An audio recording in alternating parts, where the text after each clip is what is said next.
You know, what I have learned in my life though, going from making no money and being like barely making by to like making enough money, is that what really matters is how you use your money to maintain your happiness.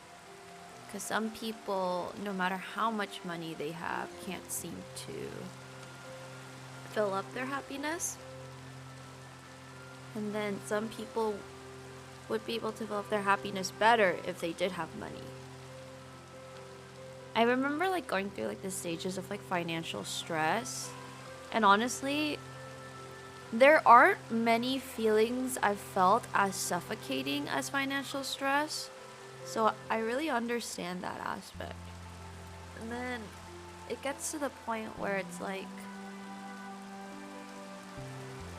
you really need to learn how to use money and time properly to make yourself happy. It's strange. Sometimes I feel like I knew how to make myself happier before, and it's more convoluted now, but I'm also a lot more comfortable now. I don't know. It got real so fast. Yeah, we just started talking, and then I started thinking, and then I started thinking about money. Life does seem sadder as we get older, but I think it's just more like when you're younger, you tend to be a lot more unaware. Just like unaware of consequences, unaware of what's important. And as you get older, there are some things you find out a little too late. And so we're very like sad all the time. Just like kind of grieving about what we could have known, what we could have done better. And I think like where you really mature in life, or where you're able to like kind of move forward in life, is understanding that there wasn't much more we could have done.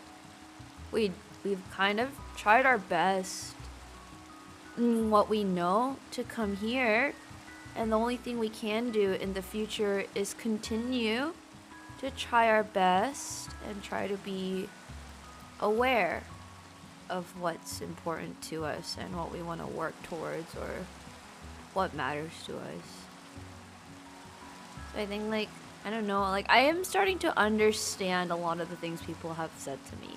How like life is a balance of things, and it's never too late, etc., etc. I agree. I think being alive is an incredible achievement. Being alive is kind of a grander opportunity than we take it to be. And I know a lot of us struggle with depression, and like some of us struggle with like suicidal thoughts and stuff, but I don't forget that living is kind of a grand opportunity. It's nice to be able to experience things. Or even being in the position of allowing us to grow, to possibly experience things in the future. You know, an easy way to destroy at least we have that opportunity. items. Lava. Okay. I think that's one thing Is Abe getting why off? I've never been the type Yeah, of I person think to so. like. Ryan's having issues, so I'm trying to get that. Guys, Yes. I'm hanging on. I'm hanging on, but I can't I hang don't on know how to anymore. describe it. You can do this, Lily. Hang I've on. never Hang on been anymore. the type You of can hang on. person Really hard right now. You Oh can god. do Oh, it. not Ryan's want to on new be energy. progressive, Oh God. I don't. which is why I Oh, he lately. keeps leaving the game. Oh, I think he's lately I've feasting, I been guess. struggling a lot because I don't feel very progressive. I feel like I've been productive, but I don't feel progression. And when I come to that point in my life about anything, I always start to feel pretty frustrated. Because I think one thing I hate is wasting time. I hate wasting my time. I don't feel like I'm wasting my time, but hate like looking back and thinking that I have or feeling that I have. And lately, I just don't really feel very progressive, I guess. Lacking a lot of growth in areas. But it's okay. I'll figure it out. Yeah?